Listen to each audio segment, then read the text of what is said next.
Nagawa po ako ng Arabic lamb ukta. Arabic lamb ukta. Nalagay ko siya sa style. Sorry, nilang punto lang. Natapos ko na po ko siya yung babalutin ko na. Tapos ko lang din gumawa ng sausage niya sa likod ko. Sausage. Ito, binilin ko ito. Puro karne ko siya. Nagantuin ko lang. Sinalagay ko siya sa styro. 4 na piraso yung sa maliit. Sa malaki naman, walang piraso. Malak mo halo ko yung kwan, ibang kwan. Puro karne talaga ito lang. Tapos nilagyan ko ng parsley, onion, saka sibuyas, tapos yung mga masala, paminta, cumin, garlic, salt. Nilagyan ko rin konting kuman saka oyster sauce.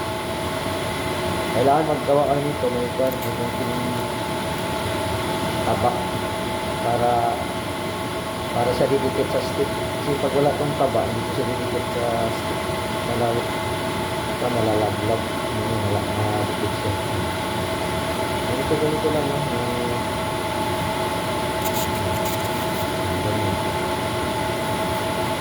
Tapos yung sa likod naman, kagagawa ko lang sa sausage na sumutulo pa. Nakatulo pa pang bilis. Dito rin sa labas. Ito lang yung nagawa.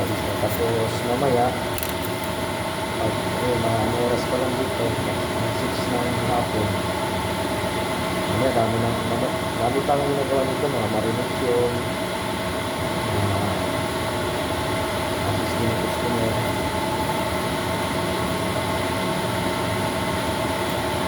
Dito lang.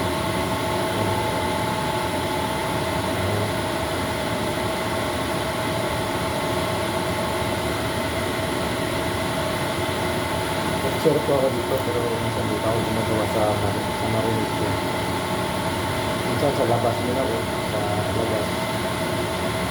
Nag-boneless, diwa ng mga karne, baka, kambing, kanin,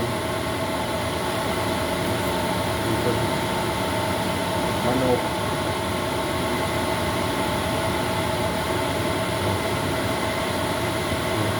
Ganito lang.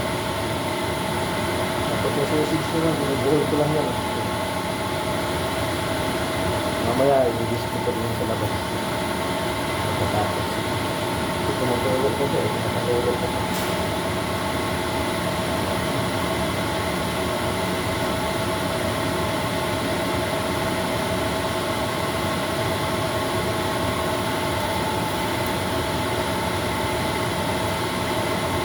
Ito lang.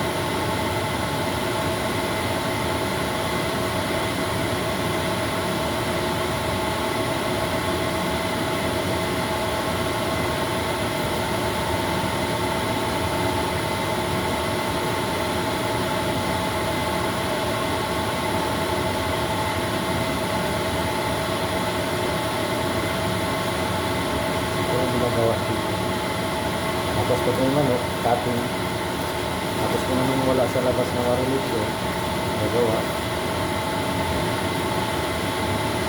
Nag-jacket ako kasi malamig dito. Pero sa labas lang, sobrang init.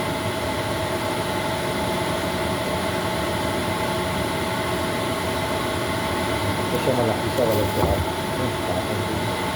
Walang piraso. Ito naman 4 na piraso.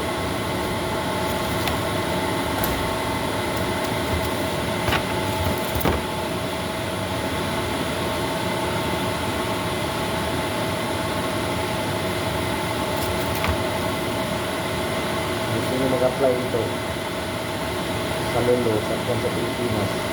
Ang jeans nila, Androm yata Androm o ito yung site nyo rin. Ako kasi ibang jeans ko. Pero starting dito, hindi naman siya ako tama yung sa akin. Wagi.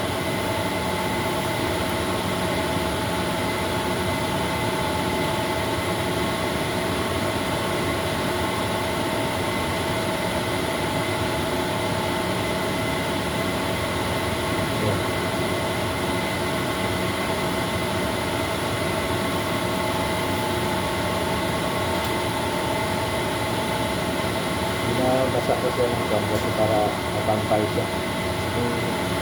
Minsan kasi pag bago ka pa nito, hindi mo mapapantay paggawa nito. Minsan sa baba, maliit. Tapos pataas, malaki. So sa akin, mapantay natin.